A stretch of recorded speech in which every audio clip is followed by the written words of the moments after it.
I would like to thank Deputy Special Coordinator Al-Akbarov for his insightful briefing.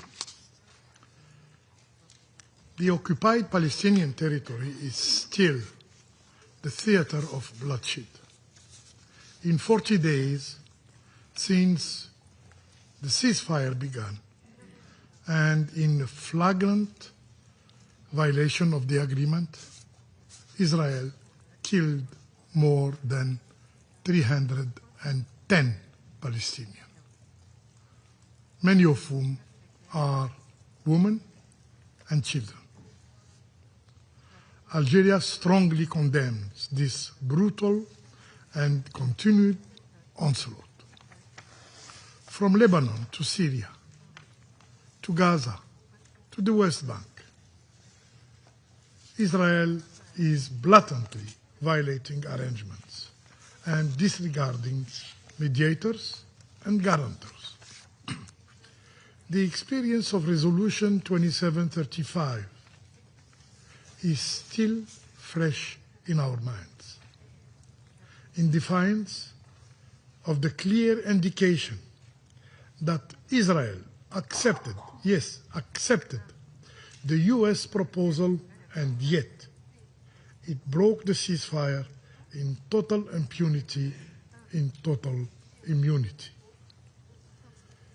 We call upon the mediators and guarantors of the peace plan for immediate to take decisive measures to preserve the ceasefire and to hold the occupying power to its commitments. President,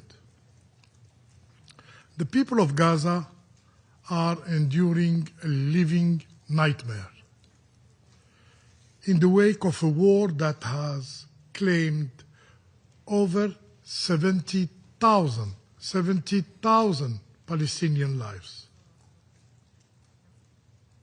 And now, the survivors are now facing what many have called a forever misery.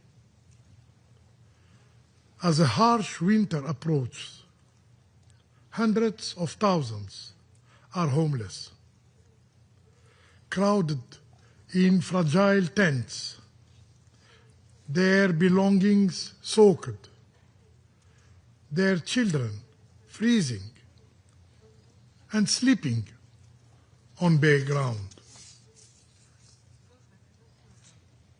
Humanitarian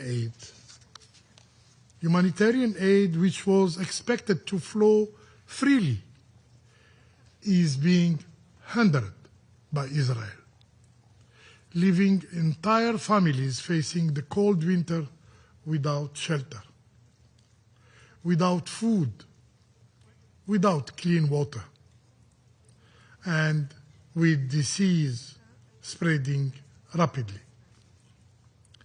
This campaign, yes, it is a campaign of oppression, is not limited to the besieged Gaza Strip. In the West Bank, the situation is just as grave. We are witnessing an unprecedented escalation of settler terrorism, an extremist campaign of violence, of intimidation, supported and shielded by the Israeli occupying forces. Extremist settlers burn homes, burn mosques, burn olive groves. They terrorize communities. They seize land at an alarming rate.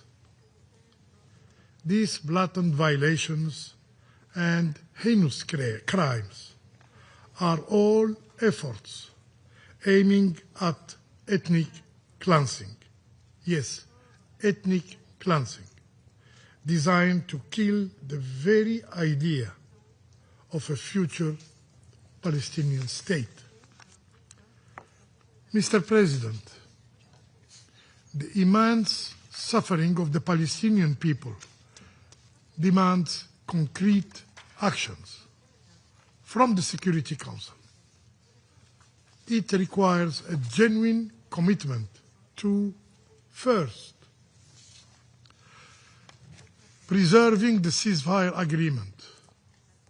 This must be our immediate and absolute priority. The killing must stop. Second, launching the reconstruction efforts. This means the complete and immediate opening of all crossing to allow for the massive unimpeded flow of humanitarian aid and flow of reconstruction material and equipment. Third, ensuring accountability. The thousands of documents, the thousands of documented Israeli crimes cannot be forgotten. There can be no impunity, no immunity for war crimes.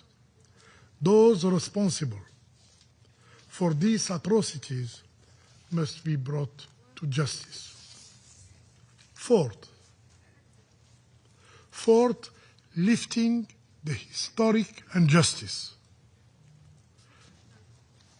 This can only be achieved by ending the occupation and enabling the Palestinian people to exercise their inalienable right to self-determination